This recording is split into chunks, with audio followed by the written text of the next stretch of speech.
Nós vamos ver hoje algumas verdades. A verdade do Evangelho de Jesus, capítulo 1, a verdade da humildade de Jesus, capítulo 2, a verdade do padrão de Cristo, capítulo 3, a verdade da vida de Cristo, no capítulo 4. Colocando para você, trazendo aqui uma aplicação, seja instrumento de Deus para o progresso e alegria na fé dos seus irmãos. Seja instrumento para que o seu irmão exulte de alegria em Cristo a ponto de transbordar. Caso isso não esteja acontecendo, o seu viver ainda não é Cristo. Nós vamos ver isso no capítulo 1. 2. Seja dependente, isso aqui é a humildade de Jesus. Seja dependente de Deus, reconhecendo humildemente que não é nada sem Ele. Exerça a humildade, seja pobre de espírito, porque deles é o reino dos céus. Seja dependente de Deus, servindo seus irmãos sem queixa nem discussão. É uma atividade difícil para mim e para você. Servir aos outros sem queixa. A gente pode até servir, mas com queixa. Mas o texto está dizendo, o padrão nosso aqui é ser humilde, servindo sem queixa. Caso isso não esteja sendo realidade, em todas as situações, ainda não está retendo a palavra da vida. Você até estuda a Bíblia, mas você não retém. A gente estuda, mas não retém, de forma que a gente não consegue ser humilde como Jesus é. Padrão de Cristo. Seja cidadão dos céus, vivendo conforme o padrão que lhe foi apresentado. Seja cidadão dos céus, vivendo de acordo com o que já alcançou. E seja exemplo encorajador para seus irmãos que lhe observam. Caso isso não esteja dominando a sua mente, as suas decisões, as suas ações, ainda está vivendo como inimigo da cruz de Cristo, e não como cidadão dos céus, de onde esperamos o Salvador e Senhor Jesus Cristo. Também vamos ver isso no capítulo 3. E no capítulo 4, seja cooperador de Deus na obra que Ele iniciou e a completará até o dia de Cristo. Seja cooperador de Deus vivendo em harmonia com seus irmãos, manifestando a amabilidade que a vida de Cristo lhe capacitou a manifestar. Caso isso não esteja sendo praticado, nem mesmo apresentado essa dificuldade ao Senhor, ainda não aprendeu a viver contente em qualquer situação e não tem experimentado o que está à disposição de todos os filhos de Deus já alcançados pela sua graça. Qual é? Ser capacitado, ser fortalecido por aquele que fortalece. Então vamos mergulhar um pouquinho mais para a gente ter condições de entender um pouco essas aplicações aí. O título da mensagem é Pensamentos Guardados. Pensamento que nós estamos realmente guardando.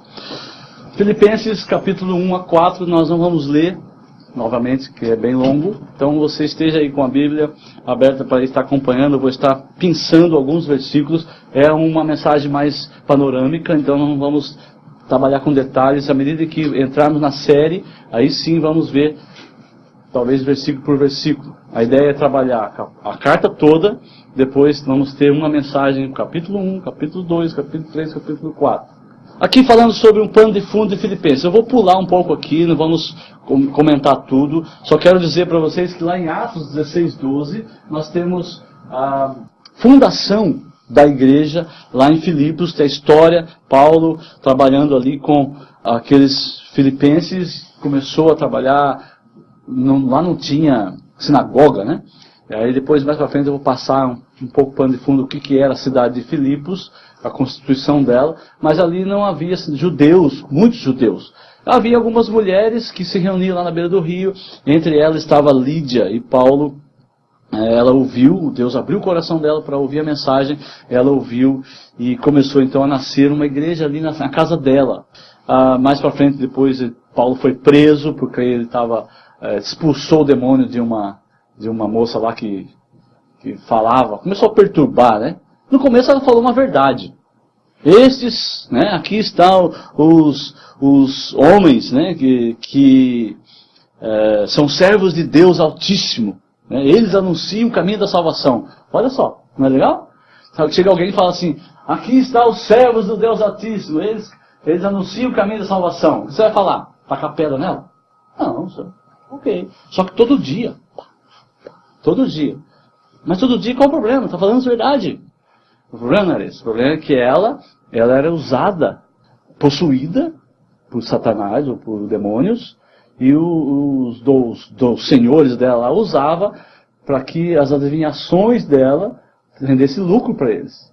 E essa verdade que ela estava falando, Paulo percebeu que estava havendo aqui uma associação, uma verdade, depois o trabalho dela de adivinhação demoníaca.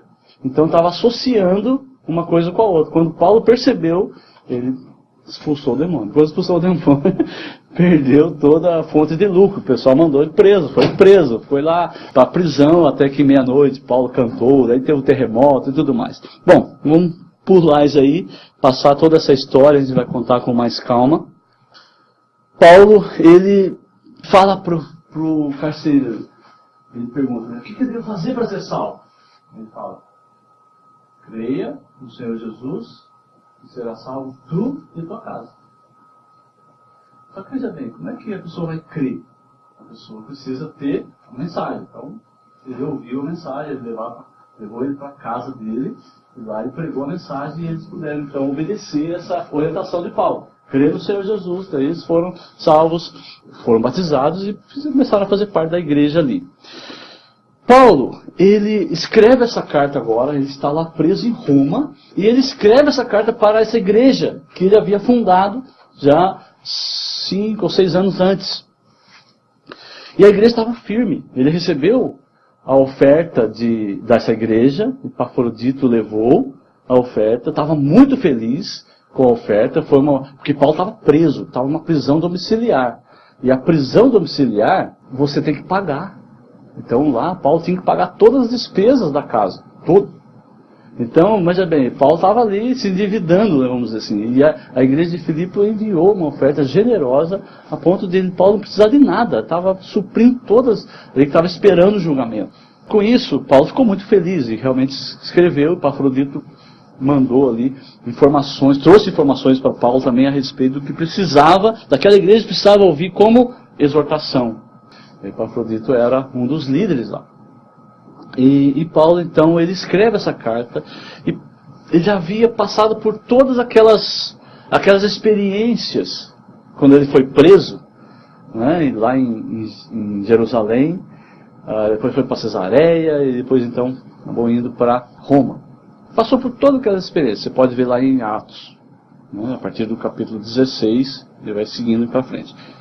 Ele percebe que a nossa mente, o que passa na sua mente, se eu conseguir entrar na sua mente, eu praticamente vou dominar você.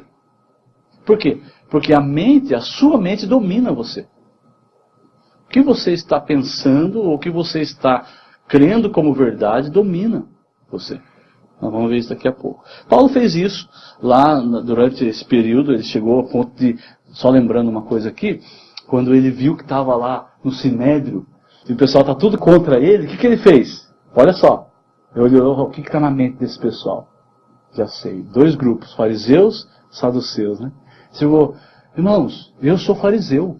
E eu estou aqui, esse pessoal aqui, estou sendo julgado, estou sendo condenado, eu creio na ressurreição. Aí os fariseus começaram a ficar contra os saduceus lá, e Paulo ficou tranquilo, e houve, de maneira que ele fez o quê? Ele dominou a mente deles, não é verdade? Ele só falou uma coisa que estava na mente dele e tal. Então, Paulo escreve essa carta agora, que baseado em toda a sua experiência, e vendo isso, ele começa a trabalhar com os filipenses. O ponto que eu quero chegar aqui é que a nossa mente, ela um depósito onde nós guardamos os nossos pensamentos, e os nossos pensamentos precisam ser, o pensamento verdadeiro precisa ser protegido. A nossa mente precisa ser alimentada com a sã doutrina, alimentada com a verdade. E essa é a atitude mais sábia que você pode ter sobre você mesmo. Porque é a sua mente que vai dominar você. A carta nasceu porque Paulo estava enviando essa resposta, né, à igreja pela generosidade dela. Então, eu posso afirmar, baseado no que Paulo falou a respeito deles. Olha só o que Paulo falou a respeito deles, lá quando ele escreveu a carta. Lá na carta, nós vamos ter essa verdade aqui. O que pensaram a respeito de Paulo os levou, né, a serem generosos para com ele. E Paulo falou isso. Olha lá, se você abrir lá no capítulo 4, versículo 10, ele diz assim: alegro-me grandemente no Senhor, porque finalmente vocês renovaram o seu interesse por mim, renovaram o que vocês pensam sobre mim. De fato, vocês já se interessavam, mas não tinham oportunidade de demonstrá-lo. Vocês pensavam a respeito de mim certas coisas, mas vocês não tiveram oportunidade. Agora que eu estou precisando, vocês têm oportunidade. Então eles só foram generosos porque eles tinham um interesse, eles pensavam favoravelmente a respeito de Paulo. A mensagem nossa central é: a mente guardada por Deus garante uma vivência alegre e produtiva na terra. Olha só. Se você quer ter uma vida produtiva, uma vida alegre aqui na terra, que normalmente esse deve ser o alvo da maioria dos seres humanos, dos habitantes desse planeta, então já está bom aqui. Ó. Mas olha só, você precisa ter a sua mente guardada por Deus. Porque o que domina os seus pensamentos, o que domina a sua mente, vai dominar as decisões. As suas decisões, a sua prática. Por isso, ter a mente guardada por Deus, conforme o texto de 4:7, é um privilégio. Daí nós temos a pergunta: o que deve envolver a nossa mente para que ela seja guardada por Deus? Como a mente pode ser guardada por Deus? Então, o que vai envolver a nossa mente? O que deve estar inundando a nossa mente? Nós vamos descobrir 4 verdades que, se elas forem adotadas, vão proteger o fiel, dando alegria e paz de Deus.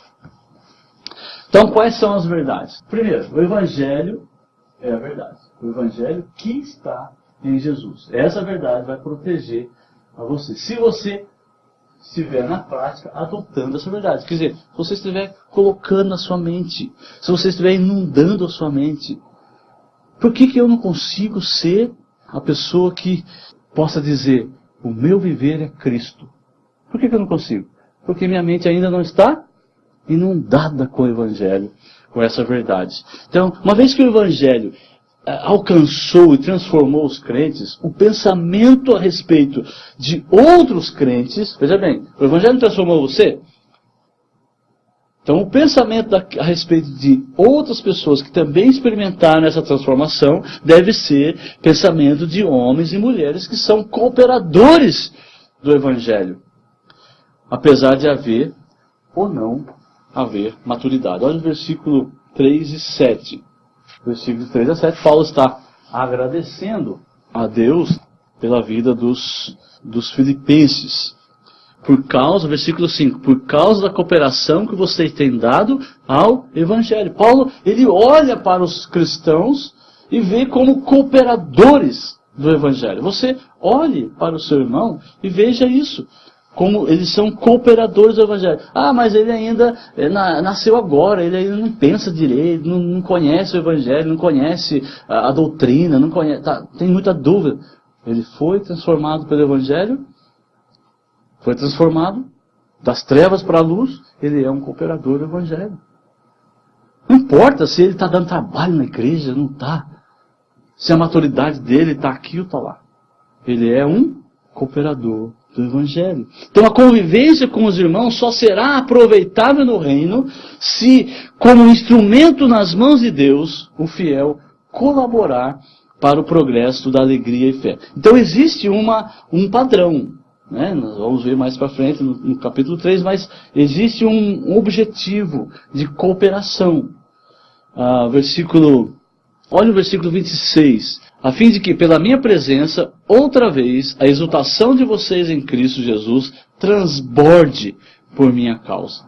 Se o Evangelho de Cristo que você adotou, e já estiver adotado realmente por você, na prática, você vai ter a visão correta acerca dos seus irmãos, daqueles que participam com você na graça, essa graça de Deus. Como está aí no versículo 7. Paulo pensava isso deles. Paulo até falou assim, ó, é justo que eu assim me sinta a respeito de vocês. Na verdade, aqui o texto está falando sobre eu penso a respeito de vocês. É justo que eu faça isso. É justo que eu pense assim a respeito de vocês. Por quê? Por que é justo? Olha o versículo anterior, versículo 6. Estou convencido que aquele que começou a boa obra em vocês vai completá-la até o dia de Cristo.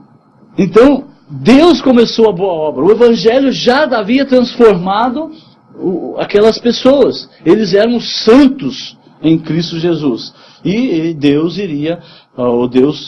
completará a obra até o dia de Cristo Jesus. Então não importa as circunstâncias em que nós estejamos vivendo aqui na nossa vida terrena, porque um filho de Deus, salvo pela graça, não depende dessas circunstâncias para reconhecer que Deus é o nosso Pai e que nós temos de Deus toda a proteção e segurança que nós necessitamos. Paulo, ele estava preso e, apesar de estar numa prisão, ele deixa claro que não era motivo de derrota. Porque quando você está na prisão, ou você vê alguém preso, parece que a pessoa está derrotada, não é verdade? Olha o versículo 12. Eu quero que vocês saibam, irmãos, que aquilo que me aconteceu tem, ao contrário, servido para o progresso do Evangelho. Então, alguns irmãos estavam anunciando ali com maior determinação até o Evangelho. Paulo fala aqui até sobre aqueles que estavam pregando por inveja e rivalidade. Depois a gente vai entrar com mais detalhe aqui, mas a princípio vão ficar só com a interpretação de que, apesar da motivação errada, o conteúdo da pregação era verdadeiro. A princípio vamos ficar com essa interpretação aqui. O Evangelho que está em Cristo Jesus é para ser adotado por mim e por você, como foi adotado por Paulo. O Evangelho é a justiça de Deus em Cristo. É a justiça que contra o pecado, mas é a justiça de Deus contra o pecado, mas em Cristo. Então, pela fé, nós somos declarados justos e temos paz com Deus. Não é isso? Romanos 5:1. Então, o Evangelho que está em Jesus é o Evangelho que individualmente, só você, então, você é colocado numa posição de privilégio. Porque eu sou considerado digno de estar na presença de Deus. Você que foi alcançado, você é considerado digno de estar na presença de Deus. Por isso, Paulo deixa claro que o morrer é lucro. Mas estar vivo é Cristo. O viver é usufruir da capacidade que o Evangelho de Cristo deu a cada um de nós. Então, viver é pegar esse Evangelho e agora viver Cristo. Ser instrumento de Deus para o progresso e alegria na fé. Se eu não estiver sendo instrumento para que você exulte de alegria em Cristo, a ponto de transbordar na sua vida, o meu viver ainda não é Cristo. Se a minha convivência com você não faz você transbordar de alegria em Cristo, eu não estou vivendo em Cristo. Então, quando nós olhamos para nossos irmãos que estão entre nós ou não estão entre nós, olha para nós. A minha vida ainda não é Cristo. Eu não estou vivendo Cristo. Por isso aquele irmão está lá, distante. Nós temos no texto uma orientação para que o viver seja Cristo. Paulo deixa claro isso. Versículo 27. Exerçam, não importa o que aconteça, exerçam a sua cidadania de maneira digna do Evangelho de Cristo, para que assim, quer eu vá e os veja, quer apenas ouça, e a seu respeito, em minha ausência, fique sabendo que vocês permanecem firmes num só espírito, lutando unânimes pela causa ou pela fé evangélica. Aqui não é ser cidadão terreno. Está falando de cidadania, não é ser um bom cidadão que recolhe o lixo e que obedece às leis, enfim, não está falando, ele está falando da cidadania celestial, que o Filho de Deus recebe quando ele nasce de novo. Quem você pensa que é? Você é um cidadão do reino, que recebeu não apenas o privilégio de crer em Cristo. Olha só o que ele diz, mas também de sofrer por Cristo. Olha que privilégio. Sofrer por Jesus. Deus falou isso a respeito de Paulo. Ele vai entender o que é sofrer por mim. Mas é um privilégio, irmãos. O Senhor Jesus mostrou a Paulo quanto ele deveria sofrer pelo seu nome. E Paulo escreve agora aqui, olha, viver é Cristo. Ele não deu apenas o privilégio de crer nele, ele não deu o privilégio de sofrer por ele. Com certeza, a promessa de Jesus sendo experimentada, né, por Paulo foi assim, bem clara para nós. Paulo deixou bem claro. Qual é a promessa? Bem-aventurados serão vocês, Jesus falando, e Paulo lembra isso. Bem-aventurados serão vocês quando por minha causa os insultarem, os perseguirem e levantarem todo tipo de calúnia contra vocês. É claro isso na vida de Paulo. De ele falar, é realmente ser feliz, ser perseguido por causa de Jesus, sofrer por causa de Jesus. Você conhece o Evangelho de Jesus? Então firme-se nele. Mas para isso, você precisa conhecer o Evangelho mais e mais. Porque nós ainda não estamos plenamente satisfeitos. Nós precisamos inundar a nossa mente com o Evangelho, com essa verdade. Segunda verdade que vai nos proteger, né, dando alegria e paz, é a humildade. A humildade que está em Jesus. Uma vez que o próprio Jesus deu exemplo de humildade, e aí nesse texto, capítulo 2, nós temos aqui, né, um exemplo. Buscar o interesse dos outros, de outros crentes, né, de outras pessoas, deve ser a atitude do crente, do fiel. O contrário de todas as coisas que este mundo prega. Contrário a tudo, mas iguais a Jesus. Diferente de todos, iguais a Jesus. Só em Cristo é possível o mesmo modo de pensar. Só em Cristo podemos ter o mesmo amor, um só espírito, a mesma harmonia, né, a mesma atitude. Aqui no começo do capítulo 2 tem não fazer algo por ambição egoísta, mas fazer considerando o próximo superior. Não cuidar apenas dos seus próprios interesses, mas cuidar dos interesses dos outros. E aí ele vai falar sobre o exemplo de Jesus. O Evangelho de Cristo, ele nos motiva. Então Paulo começa por aí. Logo no capítulo 2, ele fala, se por estarmos em Cristo, olha lá, eu e você, se nós já nascemos de novo, a pergunta aqui, eu e você nascemos de novo?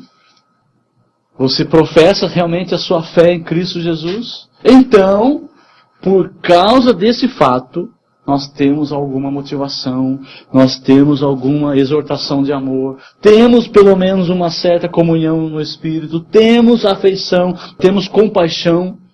Aí Paulo está dizendo, pense nos outros, busque o interesse dos outros. Como que eu vou fazer isso? Tendo o mesmo modo de pensar. Olha lá, trabalhando a nossa mente.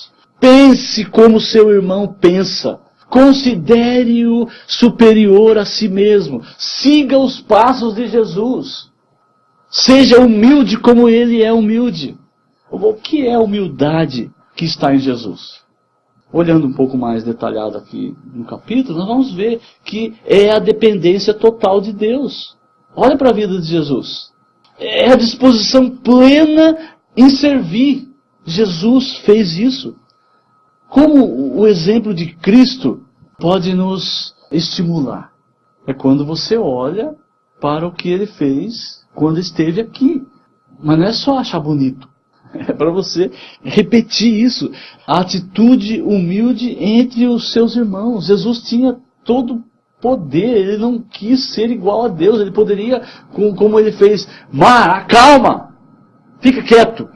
Na hora, ele poderia fazer com qualquer pessoa que estivesse na frente dele lá, os fariseus.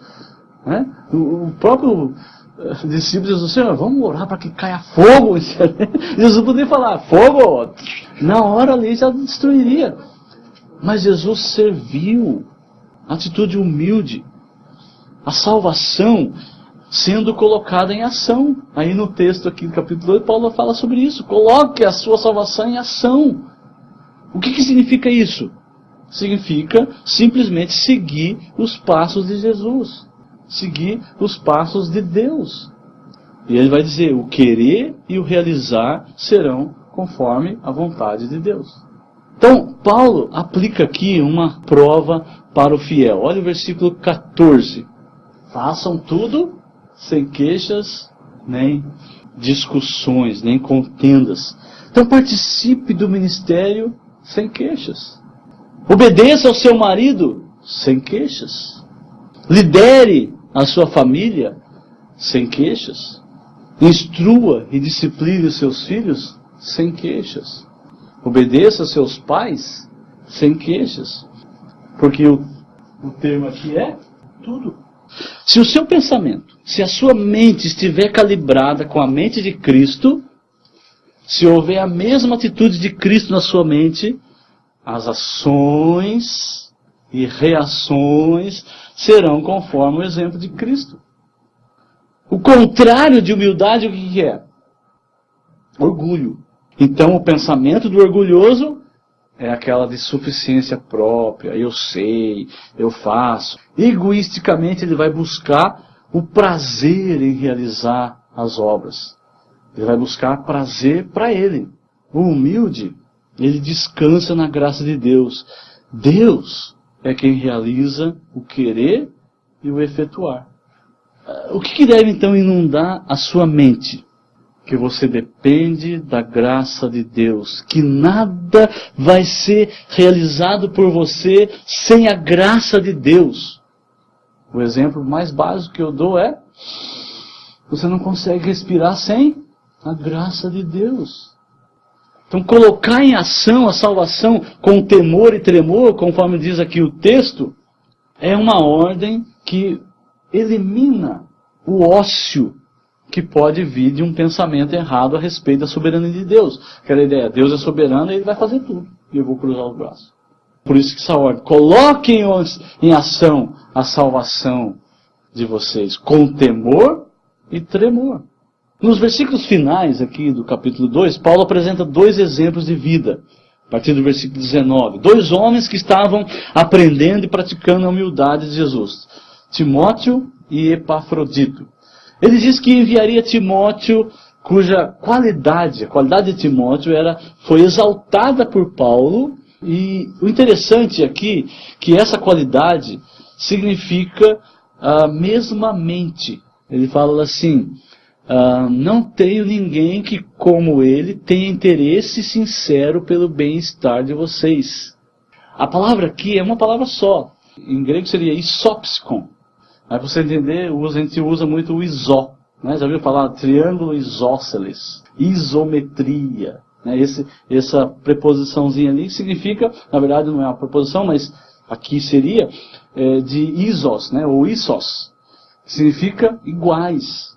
E psikon vem de psique, mente. Então mentes iguais, mesma mente. Então ele fala, Timóteo, ele tem a mesma mente que vocês. Ele tem interesse sincero pelo bem-estar de vocês. Versículo 6. Que embora sendo Deus, não considerou a ser isós a Deus. Ser igual a Deus. Termo ali. Jesus não quis ser igual, né? Não considerou. Ou melhor, a tradução aqui pode ser interessante assim. Sendo Deus, Jesus não considerou como ganho, como lucro, o ser igual a Deus. Não seria lucrativo para ele, no seu ministério, ser igual a Deus. Por isso ele não quis ser igual a Deus. A maioria das pessoas buscam o seu próprio interesse. O que Paulo está dizendo aqui no versículo 21. Paulo usa a palavra todos aqui, né? Todos buscam os seus próprios interesses. Usa essa palavra todos para deixar claro que somente Cristo tem a plena dependência de Deus. O padrão para o crente é buscar o interesse de Jesus Cristo. Esse é o nosso padrão que temos que visualizar e buscar. Buscar o interesse de Jesus Cristo. Como ele mesmo disse no seu ensino, Jesus fala assim, depois da sua parábola, né, ou contando a respeito lá do reino dos céus, ele fala: quando vocês fizeram a um desses pequeninos, a mim o fizeste. Olha lá, eu quero buscar o interesse de Cristo. Eu vou fazer só o que Jesus manda, só o que agrada a Jesus. Aí você fica lá, orando, lendo a Bíblia. Será que é assim? Quando fizeste a um desses pequeninos, a mim o fizeste. Buscar o interesse de Jesus praticamente seria buscar o interesse dos que foram alcançados pela graça de Jesus. Quando você pratica a humildade de Cristo, na verdade é interessar-se pelos interesses do seu próximo. Trabalhar em favor dos outros de forma humilde. Como servo mesmo. Praticamente considerando o outro superior a si mesmo. O fiel, ele perde o privilégio de continuar humilde quando os seus pensamentos o iludem, fazendo avaliar que ele está sendo bobo. Eu estou servindo, estou sendo bobo dessa pessoa. Não estou ganhando nada. É ele que deveria estar me servindo. E aí você enche na sua mente ali, o que acontece? Ele vai arrumar desculpa. Timóteo, ele foi aprovado. Paulo aprova aqui, né? Ele foi aprovado como imitador de Jesus. Quando ele serviu Paulo, Timóteo serviu Paulo. Olha o que ele fala. Serviu Paulo no trabalho do Evangelho como um filho serve ao lado do pai. Você imagina, hoje, um filho servindo ao pai é um filho servindo obedientemente ao pai. Paulo continua. Depois dele expressar essa esperança, né? Ele fala lá, versículo 24, eu também vou aí, tá? Eu devo estar com vocês aí. No versículo 25 ele fala que enviaria Epafrodito. O que eu quero observar aqui é o elogio de Paulo ao cooperador e companheiro de lutas. No versículo 30, ele fala que Epafrodito quase morreu por amor à causa de Cristo, né? Arriscando a vida para completar a necessidade de vocês servirem a mim.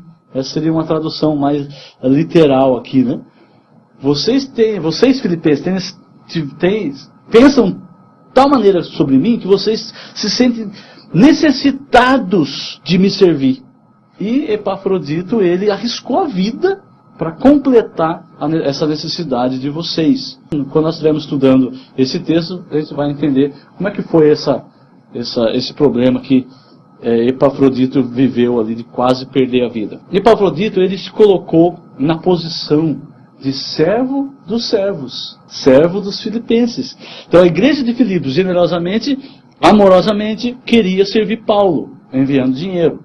E Epafrodito, então, com a motivação de servir a causa de Cristo, cumpriu o trajeto ali, a missão que ele recebeu da igreja. Então, novamente aqui, a dinâmica, servir a Cristo servindo os servos de Cristo.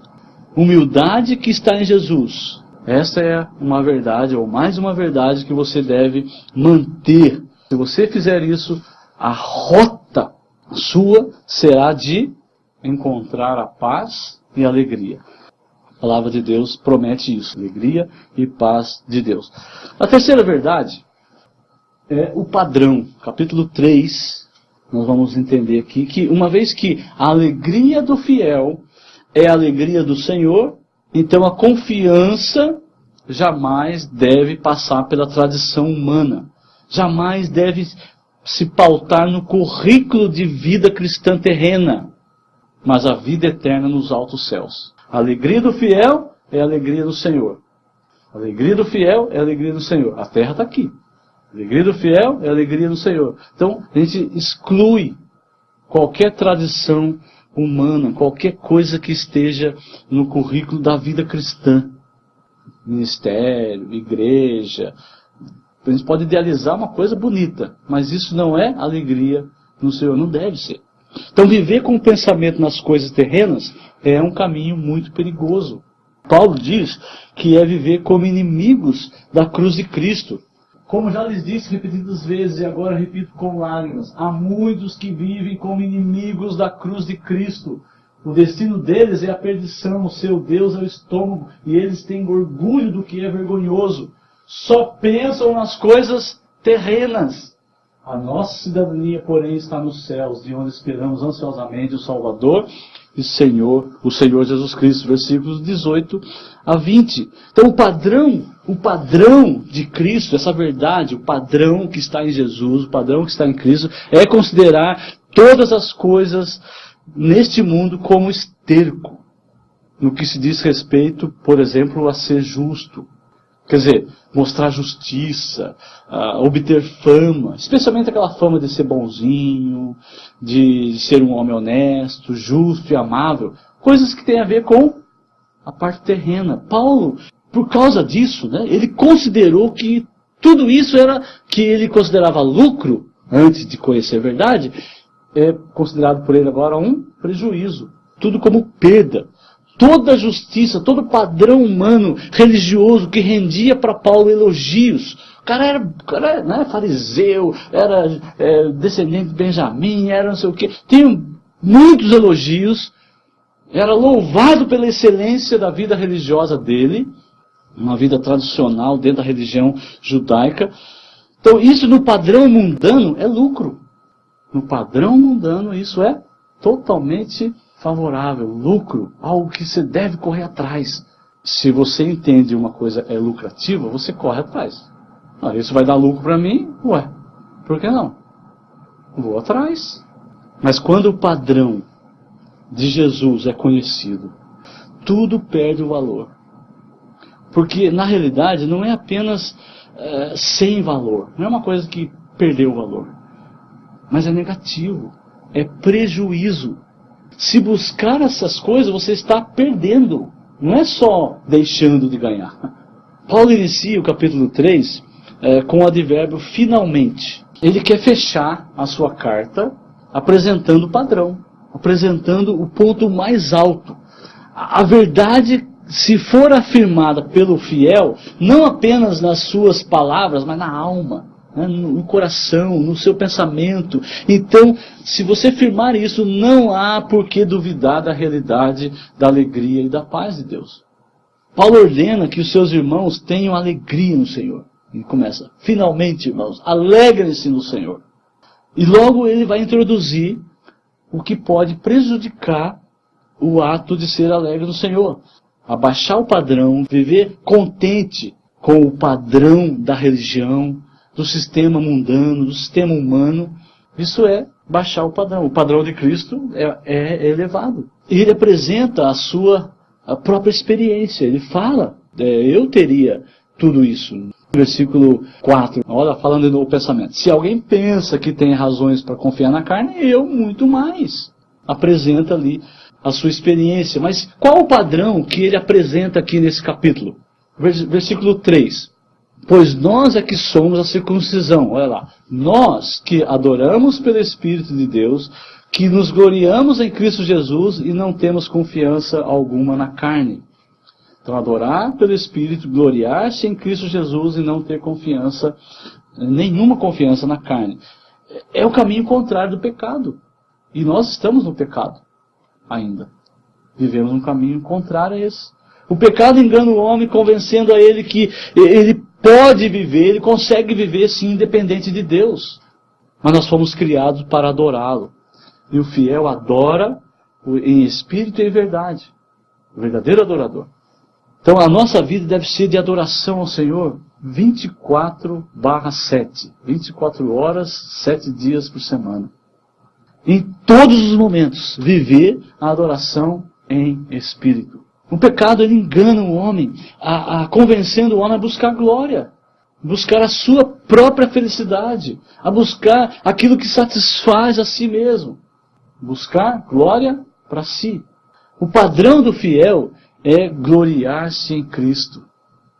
Esse é o padrão. Jesus ele é o autor e consumador da fé, consumador da sua fé, da fé do fiel. Jesus e a sua justiça, ou a justiça de Cristo, é que conta. Ela que vai valer lá naquele dia. Então o crente ele não vive apenas reconhecendo que tudo que ele tem, tudo que ele faz, tudo que acontece que tenha algum louvor, é por causa de Cristo. A nossa vida, ela deve ter um padrão de Cristo. E aí Paulo começa a aprofundar um pouquinho mais. O padrão que Paulo mostra é a morte de Cristo. Olha o versículo 10. Quero conhecer Cristo, o poder da sua ressurreição e a participação em seus sofrimentos, tornando-me como ele em sua morte. O que Paulo quis dizer com isso? Nós vamos tratar com mais detalhes na nossa série, mas para adiantar, eu gostaria que nós olhássemos para o que Paulo entendia a respeito de se identificar com Cristo na sua morte. Então vamos repassar um pouquinho aqui como é que Paulo iniciou o seu capítulo. Alegrar-se no Senhor, ter cuidado com os falsos ensinos, cuidado com os cães, ele diz. Um falso ensino que se limita à aparência de justiça, aparência de vida cristã. Não havia verdade aqui na religião que Paulo estava praticando, ele deixa bem claro isso, embora aparentemente estivesse sendo bem visto por todos. Por quê? Ele prossegue então afirmando que depois que ele encontrou a verdade, encontrou Cristo, ele passou a considerar tudo como perda por causa de Cristo. Conhecer Cristo é conhecer a verdade. E quando você conhece Cristo, quando você conhece a verdade, mais você quer conhecer, mais você quer se aprofundar, mais você quer ser achado nele. Então, exatamente porque a justiça própria, o viver nas suas próprias forças, não garante nada para você. Você vai aprendendo isso, não garante nada. Somente a justiça que vem de Deus e que foi a vida, morte e ressurreição de Cristo Jesus é que vale. Por isso Paulo escreve o versículo 10. Quero conhecer Cristo, o poder da sua ressurreição, participação nos seus sofrimentos, tornando-me como ele na sua morte. Então Jesus viveu aqui carregando a cruz, caminhando para a morte, que pertencia às ovelhas de Cristo. O objetivo de Jesus, determinação da sua vida, Jesus deixou bem claro, fazer a vontade de Deus. Então ele deixou de maneira clara no seu ministério, nas suas palavras, na sua pregação, e nós podemos ver também na palavra de Deus, que desde antes da fundação do mundo, Jesus já estava carregando a cruz. Ele abraçou essa missão, abraçou a messianidade, porque essa era a vontade do Pai.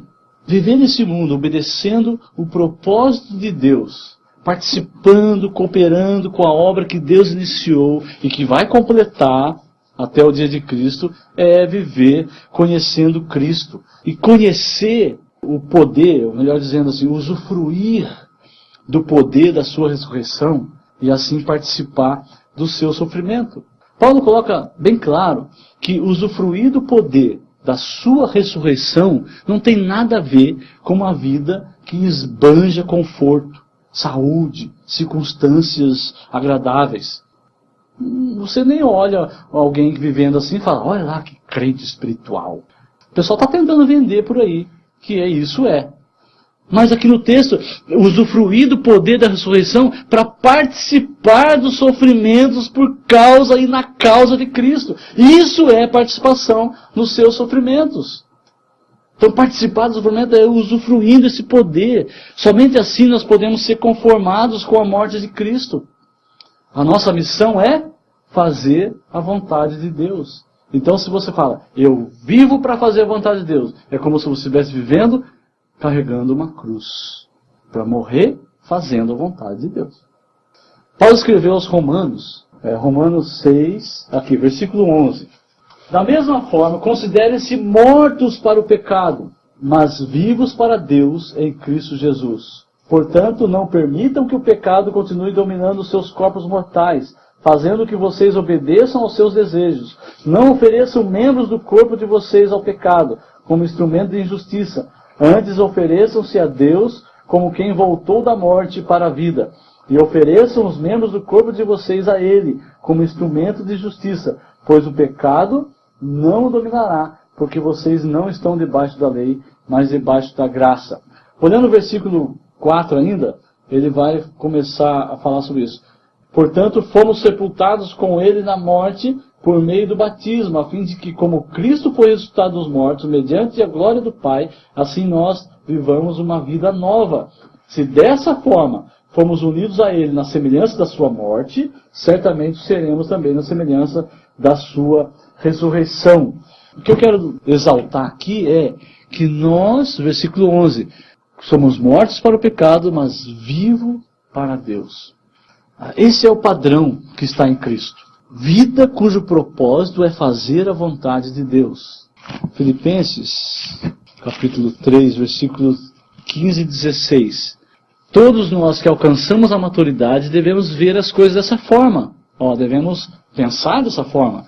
E se em algum aspecto vocês pensam de modo diferente, isso também Deus lhes esclarecerá. Tão somente vivamos de acordo com o que já alcançamos. Tem diferença, alguns não alcançou ainda, Deus vai esclarecer. Mas viva de acordo com o que você já tem na sua mente. Você quer alegria e paz? Viva o que você já sabe e cresça no conhecimento de Cristo. Lute para conhecer mais e mais. Esqueça esse mundo. Faça o que você tem que fazer nesse mundo. Mas não viva ansiando os valores desse mundo. Porque se você ainda vive assim, você vive como inimigo da cruz de Cristo. Ainda ama o lixo. Ainda considera lixo como riqueza. Tudo bem, às vezes você fala, mas eu considero mesmo isso aqui como riqueza. Deus ainda vai esclarecer a sua mente. Mas que você já sabe, viva aquilo que você já sabe como verdadeiro. Essas coisas você está vivendo em função dessa verdade que parece verdade para você. Mas aprenda mais a respeito do padrão de Cristo. Aí Paulo vai dizer, mas no final ali, somos cidadãos celestiais. E os céus é para aqueles que querem fazer a vontade de Deus. Jesus fala, esses são a minha mãe e meus irmãos.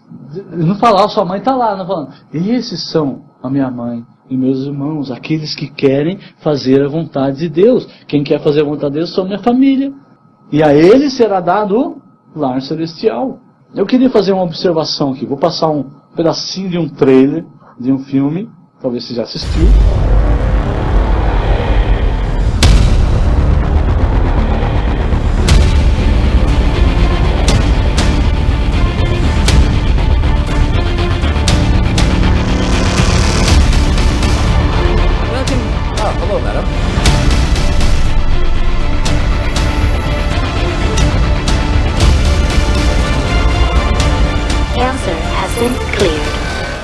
Dois mundos, a Terra e Elysium. Quem assistiu é um satélite que só vai lá alguns privilegiados.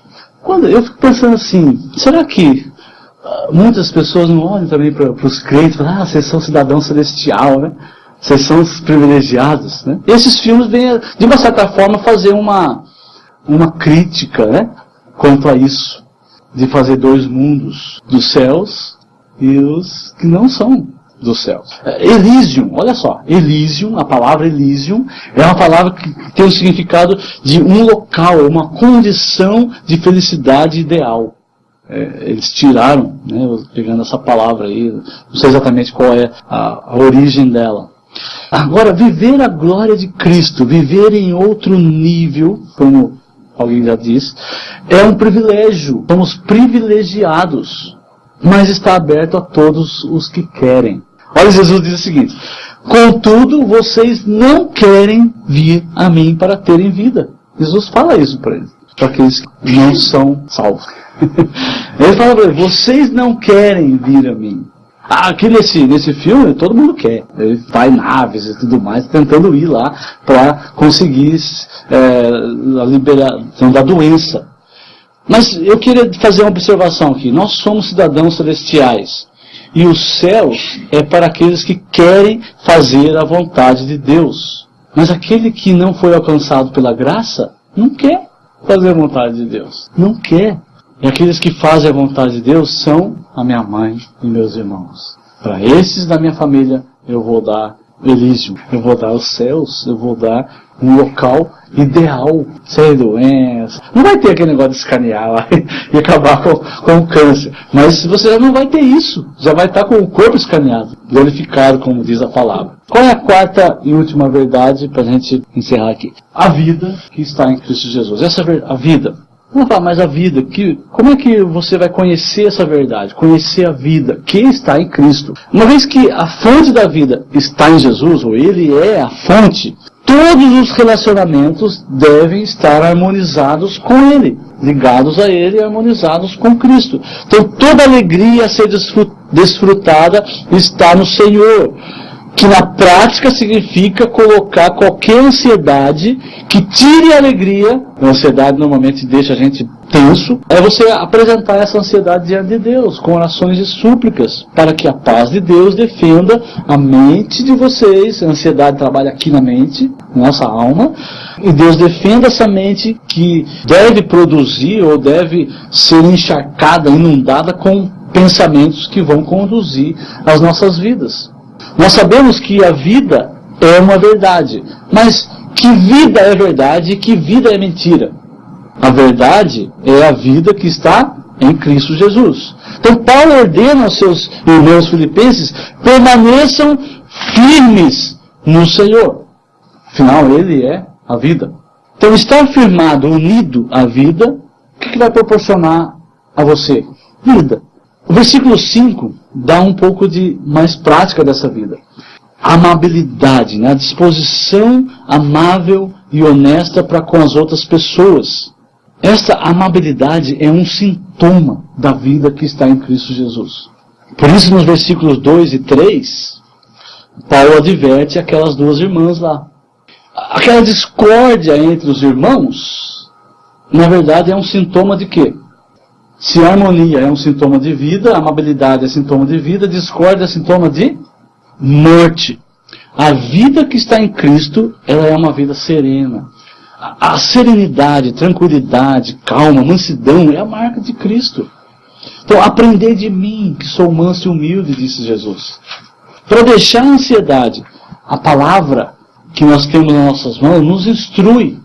Em qualquer situação, nós devemos, pela oração e súplicas, com ações de graças, apresentar esses pedidos a Deus.